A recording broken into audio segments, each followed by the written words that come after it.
باب متى يحل فطر الصائم، متى کب، یحل حلال ہوتا ہے، فطر افطار کرنا، الصائم روزہ دار کا، یعنی روزہ کب افطار کرنا چاہیے۔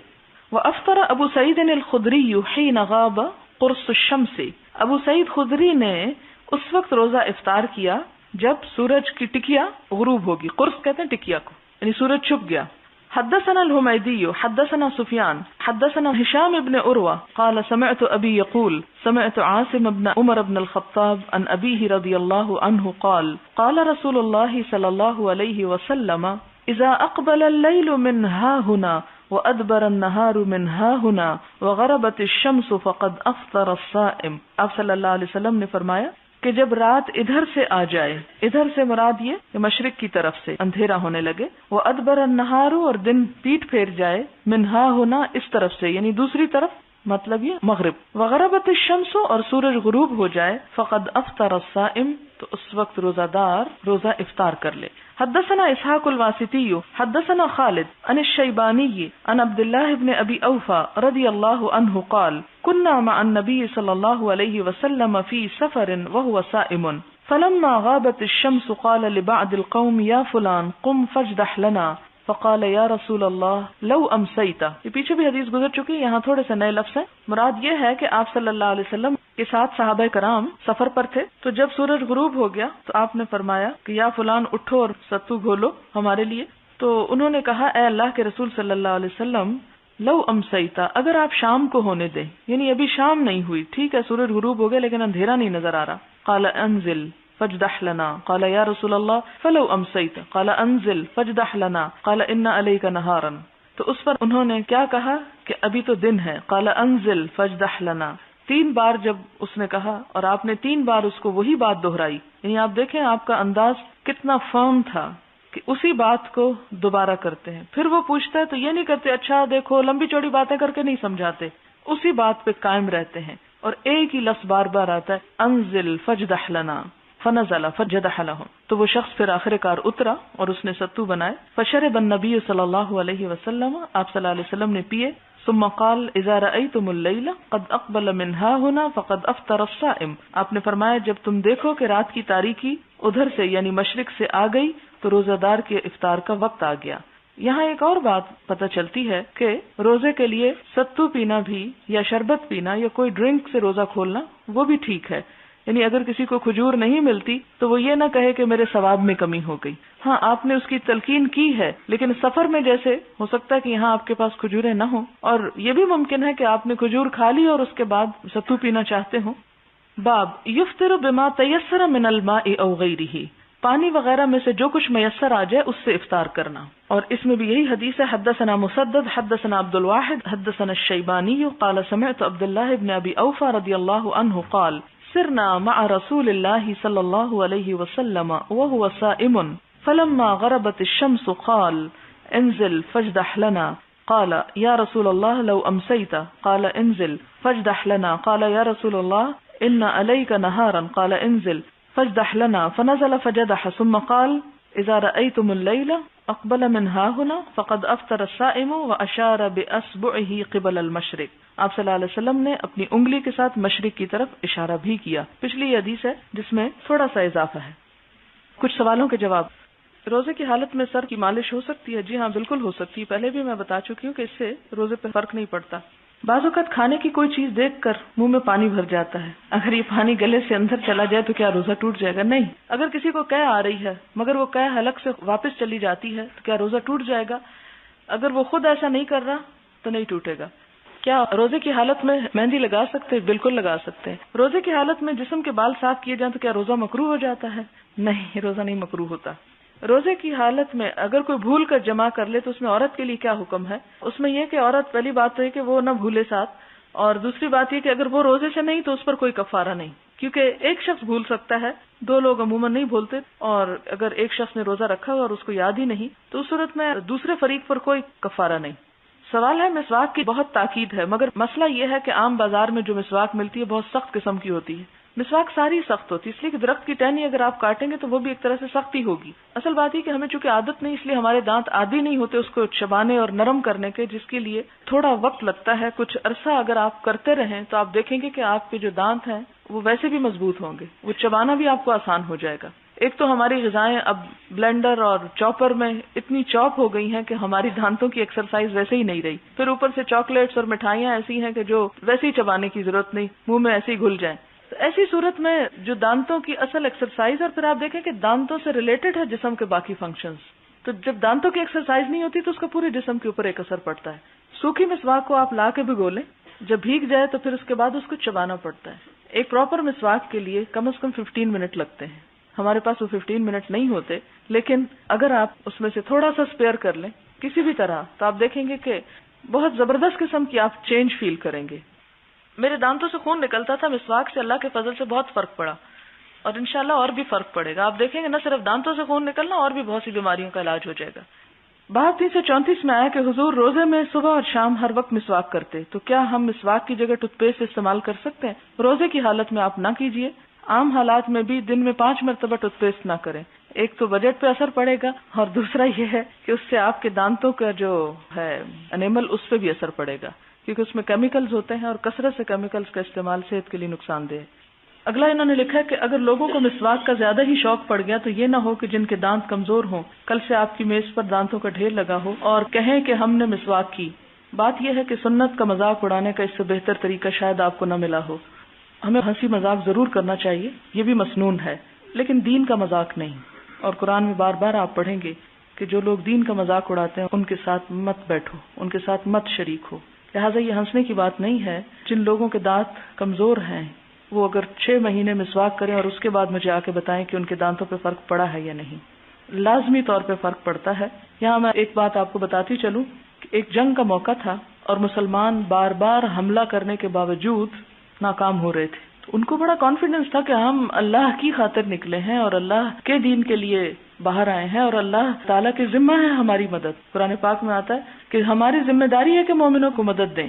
تو چونکہ ان کو بار بار شکست ہو رہی تھی تو وہ سوچنے لگے کہ ہماری کیا نیتوں میں کوئی خرابی آ گئی ہے یا کوئی ہم سے ایسا کام ہو رہا ہے کہ جو اللہ تعالیٰ کو پسند نہیں، جس کی وجہ سے اللہ تعالیٰ ہماری مدد نہیں کر رہا. اور ان لوگوں کا طریقہ یہ ہوتا تھا کہ وہ اپنے طرز عمل کا احتساب کرتے تھے اور جائزہ لیتے تھے اور سر جوڑ کے بیٹھتے تھے کہ کیا گناہ ہو رہا ہے ہم سے کہ ہم وہ نہ کریں. تو سب لشکر اکٹھا ہوا اور انہوں نے سوچا کہ ہم سب دیکھیں کہ ہم سے کیا کوتاہی ہو رہی ہے، کون سی چیزیں جو ہم پوری نہیں کر رہے. تو آخر کار جو بات سامنے آئی وہ یہ تھا کہ کئی دن کی مسلسل وہ کوشش اور جنگ کی تیاری میں مسواک کرنا بھول گئے تھے. یعنی اگرچہ یہ فرض کے درجے میں نہیں آتا، لیکن ایک ایسی سنت جو آپ صلی اللہ علیہ وسلم آپ سے کروانا ہی چاہتے ہیں اور صرف آپ کی خاطر آپ پہ فرض نہیں کر رہے، ورنہ فرض کر دیتے اور آپ کے لیے مشکل نہیں تھا کہ آپ ایک اشارہ کرتے اور فرض ہو جاتی. تو انہوں نے کہا کہ ہم اس سنت کو مسلسل ترک کیے ہوئے ہیں اور سب نے اس پہ اگری کیا کہ ہاں واقعی یہ ہے ہماری خرابی. اس کے بعد انہوں نے کیا کیا کہ درختوں کی ٹہنیاں کاٹی، ساری کی ساری فوج جو تھی، پورے کا پورا لشکر جو تھا وہ مسواک کرنا شروع ہوا. اتنے میں دشمن کے جو جاسوس پھرتے ہوتے ہیں ادھر ادھر، انہوں نے جا کے اپنی فوج کو اطلاع دی کہ مسلمان آج سارے کے سارے اپنے دانت رگڑ رہے ہیں اور لگتا یوں ہے کہ اب وہ ہمیں کچا چبا جائیں گے. صرف اس بات نے ان کے دلوں میں اتنی بزدلی ڈالی کہ اس کے بعد جب انہوں نے حملہ کیا تو وہ ایسا زبردست حملہ تھا کہ جس میں وہ جیت گئے. بڑی مشہور جنگ ہے اور بہت بڑی کامیابی مسلمانوں کو حاصل ہوئی. میں نے عرصے تک خود اس سے غفلت برتی اور مجھے سمجھ نہیں آتی تھی کہ میں کروں کیا، کیسے کروں. لیکن جب میں نے وہ تلقین بار بار پڑھی تو میں نے کہا کہ مجھے ٹرائی کرنا چاہیے، اور جب میں نے ٹرائی کیا تو واضح فرق مجھے اپنی ہر چیز میں محسوس ہوا. ایک حدیث میں آتا ہے کہ نگاہ کی روشنی میں اضافہ کرتی ہے، ایک اور جگہ پر آتا ہے انسان کو رب کے قریب کرتی ہے، رب کی رضا حاصل ہوتی ہے، اور اسی طرح بے شمار فائدے ہیں. ایک واقعہ جو میں نے پڑھا تھا کسی میگزین میں، اس واقعے کو پڑھ کے تو آپ ضرور انشاءاللہ عمل کریں گے. اور وہ واقعہ یہ تھا کہ کسی شخص کو ایسی بیماری تھی کہ جس کی کسی ڈاکٹر کو سمجھ نہیں آتی تھی، پیٹ کی بیماری تھی، ایکس رےز وہ سب کچھ کیا گیا لیکن سمجھ نہ آیا. تو نے کہا کہ اب ہمیں اس کو کھول کے دیکھنا پڑے گا کہ اندر کیا ہے، تکلیف کیا ہے. بظاہر کوئی ایسی ریزن نہیں تھی. تو اب مجھے صحیح یاد نہیں کہ کسی ڈاکٹر نے یا کسی اور شخص نے سجیسٹ کیا کہ اگر یہ 2 ہفتے مسواک کرے تو اس کے بعد اگر آرام نہ آئے تو پھر اس کا آپریشن کر دیا جائے. تو 2 ہفتے کے مسواک نے اس کی بیماری کو بالکل غائب کر دیا. تو یہ ہے کہ جب ہمیں باہر سے ایسی باتیں پتہ چلتی ہیں، کسی کتاب کہانی میں لکھی ہوئی کوئی بات نظر آتی ہے، تو ہمارا ایمان بہت بڑھ جاتا ہے، ہاں واقعی سچ کہا آپ صلی اللہ علیہ وسلم نے. حالانکہ یہ ترتیب الٹ ہے، ایسا نہیں ہونا چاہیے، یہ ایمان کے منافی بات ہے. ہمیں ایمان پہلے لانا چاہیے، اگر اس کی تصدیق کسی اور چیز سے ہو جاتی ہے تو ٹھیک ہے، وہ ہمارے لیے کوئی بہت اچنبھے کی بات نہیں ہونی چاہیے، اس لیے کہ اللہ اور اس کے رسول صلی اللہ علیہ وسلم ہر چیز سے زیادہ جدید ہیں. آپ دیکھیں کہ ابو جہل اور ابو لہب مر گئے، ختم ہو گئے، اور آج کے ابو لہب اور ابو جہل بھی مر جائیں گے، لیکن اللہ کی ذات جو ہے وہ ہمیشہ سے باقی ہے اور باقی رہے گی. وہ ان سارے ماڈرن لوگوں سے بھی زیادہ ماڈرن ہے جو بعد میں بھی ہوگی، جبکہ یہ سب چلے جائیں گے دنیا سے. کیا مسواک کی کوئی لمبائی مسنون ہے؟ نہیں، کوئی لمبائی نہیں ہے، جو بھی آپ لے لیں. پھر اسی طرح سوال ہے کہ روزے کے بارے میں ایک حدیث پڑھ کر یہ بات سامنے آئی کہ اگر روزے کے دوران کسی چیز کا ٹیسٹ لیا جائے، مثلا فریش مسواک کا، تو اس میں کوئی حرج نہیں، کیونکہ اس سے روزہ نہیں ٹوٹتا. روزہ اس وقت ٹوٹتا ہے جب کوئی چیز تھروٹ کے ذریعے اسٹمک میں چلی جائے. اگر یہی بات ہے تو پھر روزے کے دوران ٹوتھ پیسٹ استعمال کرنے میں کیا حرج ہے؟ مغرب میں تقریباً 80% اسکالرز اس بات کے قائل ہیں کہ روزے کے دوران ٹوتھ پیسٹ استعمال کیا جا سکتا ہے، اور اس بات سے منع کیا جانا محض ایک ایکسٹریمزم ہے. بات یہ ہے کہ مسواک جیسی کوئی چیز آپ کھاتے نہیں ہیں. مسواک جو ہے اس کا جو ٹیسٹ ہوتا ہے وہ ان غذاؤں میں سے نہیں کہ جن کی طرف انسان کی خواہش ہوتی ہو یا انسان کو لطف آتا ہو. وہ ایسی چیز ہے کہ جو منہ میں جاتے ہی دل کیا چاہتا ہے کہ فوراً اس کو باہر کی طرف نکال دیں.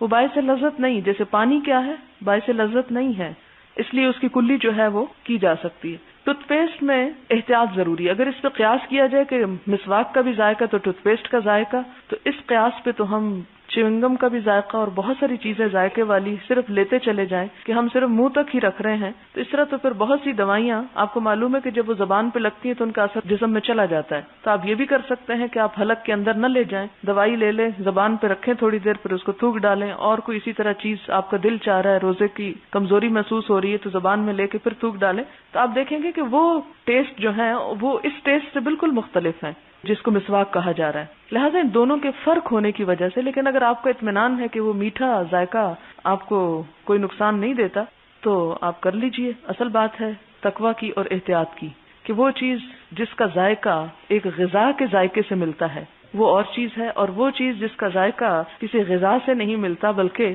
صرف ایک کلینلینس کے طور پر، اور دوسرا یہ کہ حضور صلی اللہ علیہ وسلم کی سنت ہے. تو بہت ساری چیزیں جو سنت سے ثابت ہیں، ہم ان کو اگر عقل سے ایکسپلین نہ بھی کر سکے تو ہمیں ان کو ماننا ہے. لیکن دوسری چیزیں جو ہیں مثلا کلی اور مسواک، یہ دو چیزیں ہیں کہ جن کا کثرت سے آپ نے ذکر پڑھا. اس کے علاوہ جو نمک چکھنے کی ایک تھی روایت، وہ ایک شخص کی رائے تھی. پھر آپ دیکھیں کہ اگر آپ نمک بھی چکھتے ہیں تو لگاتے ہی تھوک دیتے ہیں، مثال کے طور پر اگر کسی مجبوری سے کوئی ایسا کرنا پڑے.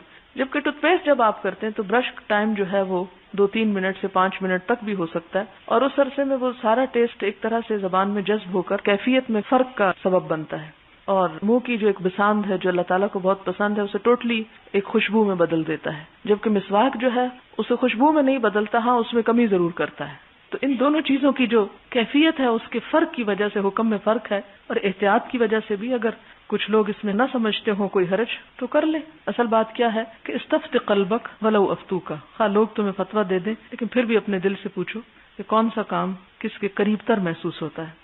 مسواک کو روئی کی طرح نرم رکھنے کا سب سے اچھا نسخہ یہ ہے کہ استعمال کرنے کے بعد پیالی میں تھوڑا سا پانی ڈال کر رکھ دیں اور اس میں مسواک بھی ڈال دیں، اور جب بھی استعمال کرنی استعمال کر لیں. 1-2 دن بعد پانی چینج کرنا ضروری ہے. یہ اچھی تجویز ہے. اگر روزے کی حالت میں دانت سے خون نکل آئے تو اس سے روزے میں فرق تو نہیں پڑتا؟ نہیں، کوئی فرق نہیں پڑتا. اگلا سوال ہے اگر کوئی ایک روزہ توڑے تو اس کے بدلے 2 ماہ مسلسل روزے رکھنے ہیں، اگر درمیان میں چھوڑ دیا تو پھر 2 ماہ مسلسل. عورتیں 2 ماہ مسلسل کیسے رکھ سکتی ہیں؟ واقعی نہیں رکھ سکتی، موج ہو گئی آپ کی. اتنے دن بیچ میں آپ گیپ دے دیں، اور اس کے بعد جس دن آپ نہائیں پھر اسی طرح شروع کر لیں جیسے رمضان میں آپ شروع کرتے ہیں. اگر یہ سزا یاد ہو تو کوئی شخص بھی ایسی حرکت جان بوجھ کے نہ کرے. انہوں نے بھی یہ لکھا کہ جب میں کلاس 10th میں تھی، اسلام میں اس وقت میں بہت کمزور تھی تو اکثر روزہ توڑ دیتی، اور بھوک لگی ہوتی تھی تو کھانا کھا لیتی، اور مجھے بہت خوف محسوس ہو رہا ہے. آپ مجھے بتائیں کہ استغفار کرنے سے میرا یہ گناہ معاف ہو جائے گا؟ جی ہاں، اندازے سے اس کی قضا رکھ لیں اور ساتھ استغفار کریں. جب انسان کو علم نہیں تو پھر اس کی جو کفارہ ہے وہ استغفار ہی ہے. میرے بچے لندن جا رہے ہیں، صبح 10 بجے روانگی. اگر وہ روزہ رکھ کر روانہ ہو تو افطار کب کریں؟ پاکستان کے وقت کے مطابق دوران پرواز، یا لندن پہنچ کر وہاں کے وقت کے مطابق؟ وہاں پہنچ کر وہاں کے وقت کے مطابق، جب وہ سورج کو غروب ہوتا دیکھ لیں، یعنی سورج غروب ہونے کے بعد، کیونکہ نمازیں بھی اسی طرح ادا ہوتی ہیں. تو اس صورت میں یہ ہے کہ وہ روزہ نہ ہی رکھیں، کیونکہ یہاں سے جب اس طرف کی پرواز ہوگی تو میرا خیال ہے کافی طویل ہوگی، مشکل پیش آئے گی. میری بیٹی لاہور گئی، ریل کار میں روزہ رکھ کر روزہ چھوڑنے کا خیال ہی نہیں آیا کیونکہ روزے ٹھنڈے ہیں، سفر بھی آرام دہ. میرا خیال تھا کہ چونکہ حضور صلی اللہ علیہ وسلم سفر میں روزہ رکھنا اور نہ رکھنا دونوں ثابت ہیں، اس لیے روزہ نہ چھوڑے کہ بعد میں بھی رکھنے ہوتے ہیں. مگر میرے میاں کا خیال ہے کہ روزہ چھوڑنا سفر میں مستحب ہے، اس حدیث کے حوالے سے کہ ایک نوجوان شخص نے حضور سے کہا میں روزہ رکھ کر سفر کی استطاعت رکھتا ہوں. اس پر آپ نے کہا اگر تم روزہ چھوڑ دو تو تمہارے لیے بہتر ہے. اس کی وجہ یہ ہوگی کہ سفر بہت شدید ہوگا، ورنہ بعض سفر ایسے بھی ہیں کہ جس میں صحابہ کرام آپ کے ساتھ تھے اور انہوں نے روزہ نہیں رکھا ہوا تھا یا رکھا ہوا بھی تھا. اور ایک موقع پر آپ کو یاد ہوگا کہ کچھ لوگ جو روزہ رکھے ہوئے تو نڈھال ہو کے لیٹ گئے، جنہوں نے نہیں رکھا تھا وہ خدمت کرتے رہے، تو آپ نے فرمایا جو خدمت کرنے والے ہیں وہ آج سارا اجر لے گئے. اور ایک اور جگہ پر فرمایا کہ سفر میں روزہ رکھنا کوئی نیکی کا کام نہیں. لیکن قرآن پاک میں جہاں یہ آتا ہے وہاں ساتھ ہی آتا ہے نا وَأَن تَصُومُوا خَيْرٌ لَكُمْ، یعنی رکھ لے تو بہت اچھی بات ہے، لیکن اپنے حالات دیکھ کر کہ کیا میں نبھا سکوں گا. اگر آپ سمجھتے کہ یہاں سے آدھے گھنٹے میں آپ لاہور کی فلائٹ لے کے پہنچ جائیں گے تو آپ کیوں چھوڑتے ہیں، آپ رکھیں. اگلا سوال ہے، ایک جوان شخص اتنا بیمار ہے کہ وہ روزہ باوجود کوشش کے نہیں رکھ سکتا اور وہ غریب بھی بہت ہے، بمشکل اپنے بچوں کو کھلا پلا سکتا ہے، اس کے لیے کیا حکم ہے؟ اس کے لیے حکم یہ ہے کہ جب وہ صحت مند ہو جائے تو روزہ کی قضا کر لے. یعنی ایک شخص جو جوان ہے، صحت مند ہے، لیکن کسی خاص وجہ سے وہ رمضان میں بیمار ہو گیا ہے تو وہ کیا کرے؟ رمضان میں روزے نہ رکھے، فَعِدَّةٌ مِنْ أَيَّامٍ أُخَرَ، بعد میں پورا کر لے. کیونکہ جو شخص صحت مند ہو اور بیمار ہو جائے، وقتی 1-2 دن کوئی بخار ہو گیا، روزہ نہیں رکھ سکا دوا لینے کی وجہ سے، ایسی صورت میں اس کا فدیہ نہیں ہوگا، اس کو لازماً روزے کی قضا رکھنی ہوگی. روزہ نہ رکھنے کی صورت میں کفارہ یا فدیہ کتنا دینا ہوگا؟ بھئی 1 مسکین کا کھانا دینا ہوگا. قرآن میں صاف واضح طور پر لکھا ہو 1 مسکین کا کھانا، 1 وقت کا کھانا. 1 وقت کا کھانا مثلاً اگر آپ 10 روپے یا 15 روپے کا ایوریج نکال لیں تو اس کو آپ جمع کر کے دے دیں، کیونکہ ہر شخص کا اپنا اندازہ ہوگا، اس میں کوئی لمٹ نہیں بتائی گئی. رمضان کے 1 روزے کی قضا 1 مسکین کا 1 وقت کا کھانا ہے یا 2 وقت کا؟ 1 وقت کا کھانا، طعام 1 کھانے کو کہتے ہیں.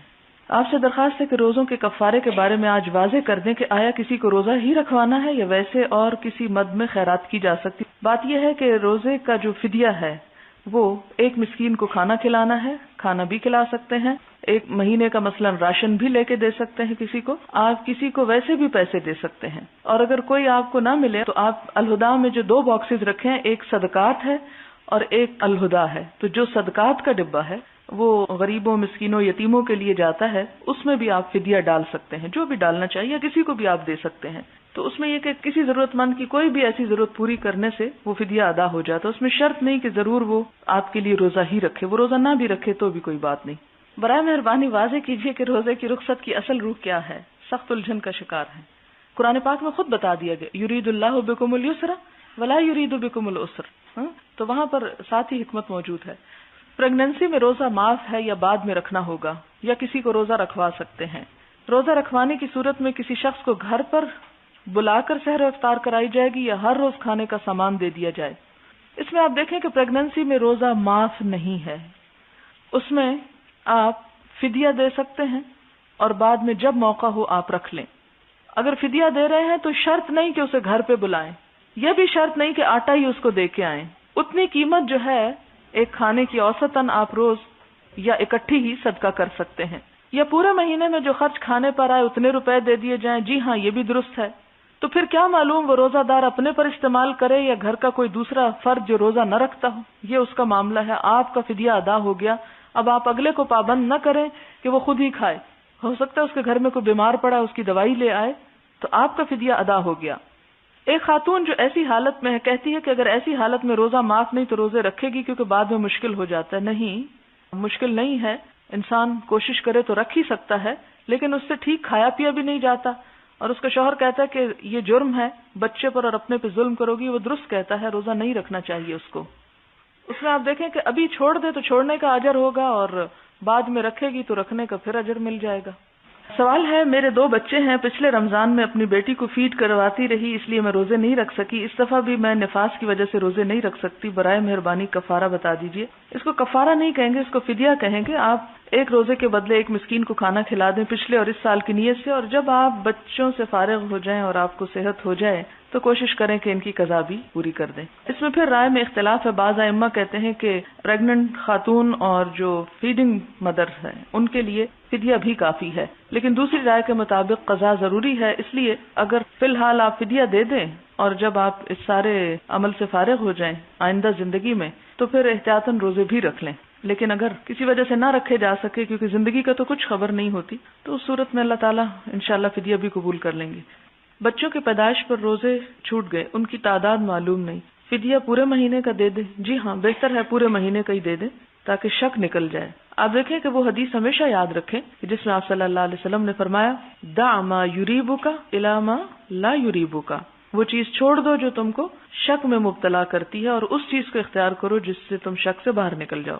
پہلے جب روزے کی قضا پوری کرنے کی اہمیت کا اس قدر احساس نہ تھا تو پتہ نہیں کتنے ہی روزے جن کی قضا دینی باقی ہے اور کتنے ہی ہیں کہ جو بلا وجہ چھوڑ دیے. اب جب احساس ہوا تو سمجھ نہیں آ رہی کہ کیا کروں، کیونکہ اگر رف ایسٹیمیٹ کیا جائے تو 100 سے تو اوپر ہی روزوں کی قضا ہو گئی. پتہ نہیں کتنے روزے بلا وجہ چھوڑے. لیکن اگر فرض روزے رہتے ہوں تو نفلی روزے نہیں رکھے جا سکتے.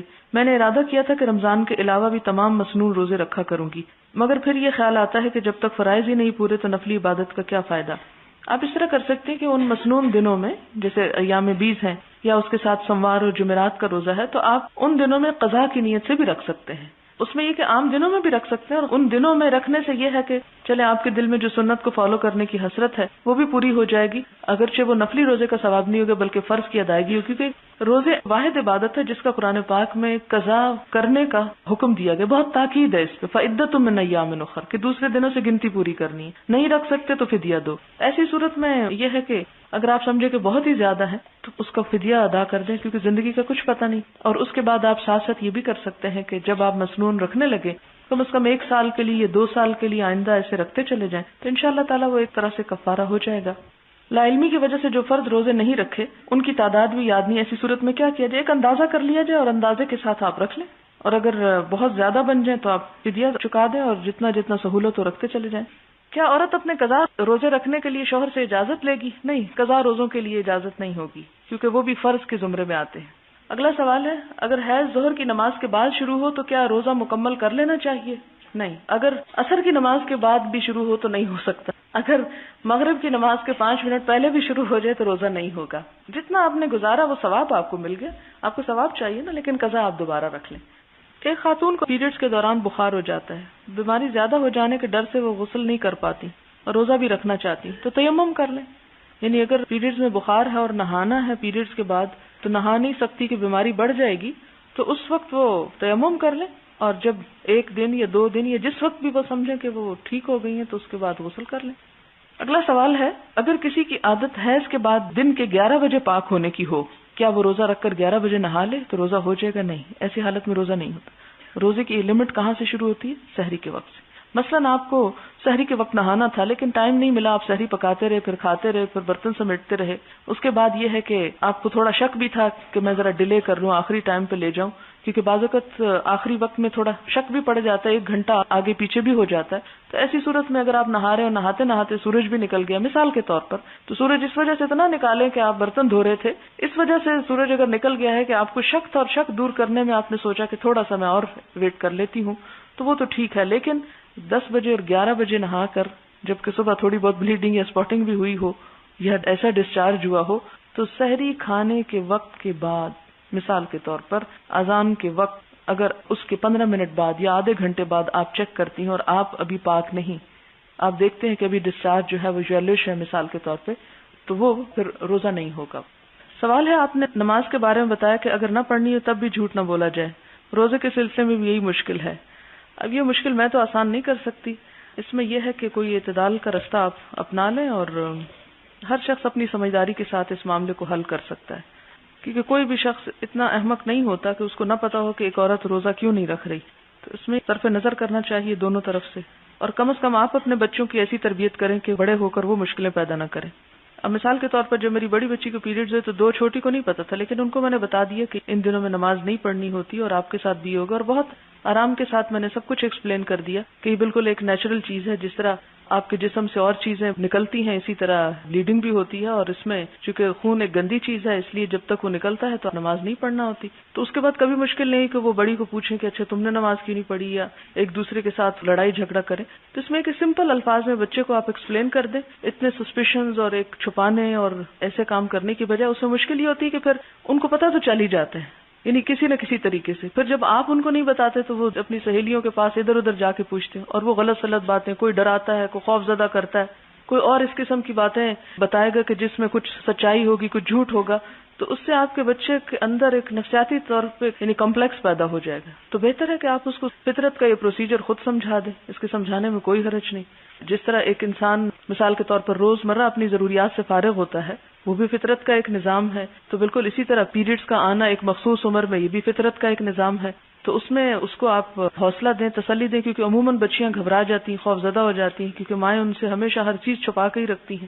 آخر کسی دن تو اس نے ایکسپوز ہونا ہے. تو پہلے اس کا مائنڈ بنائیں، یعنی نارمل طریقے سے اسے اس پر لے جائیں، اور پھر اسے بتائیں کہ اس نے پاک کیسے ہونا ہے اور اس کی کیا علامت ہے پاک ہونے کی، تاکہ وہ اپنی نمازیں ادا کر سکے، کیونکہ اس کے بعد وہ بالغ اور اس کی نمازوں کا بھی حساب ہوگا. تو اگر آپ نہیں اس کو بتائیں گی تو کون بتائے گا؟ اسے بتائیں نماز کے بارے میں، روزے کے بارے میں، حجاب کے بارے میں، کہ جو جو چیزیں اس کے بعد فرض ہو جاتی ہیں اور جن کے اس سے پوچھ ہوگی تو ان چیزوں کو ایکسپلین کر دیں. اور آپ دیکھیں کہ بچے بہت اچھی طرح سمجھ جاتے ہیں. یہ لکھتی ہیں کہ 2.25 سال سے پیریڈ بند ہے. آج مجھے صبح اسپاٹ لگا، مگر وہ شروع کے دنوں کی طرح ہے. میری عمر 56 سال ہے. روزہ توڑ دوں یا نہیں؟ روزہ نہیں توڑیں. پہلے سنا تھا کہ اگر حیض سے پاک ہو جائیں اور کسی وجہ سے غسل نہ کر سکے تو 10 بجے تک غسل کر لیں تو روزہ ہو جائے گا. ایسا کرتے بھی رہے. اب ازالہ کیا ہو؟ بات یہ ہے کہ میں نے آپ کو یہ سمجھایا تھا کہ اگر سحری کے بعد بلیڈنگ ہو رہی ہے، تھوڑی بہت چاہے، تو روزہ نہیں رکھا جا سکتا.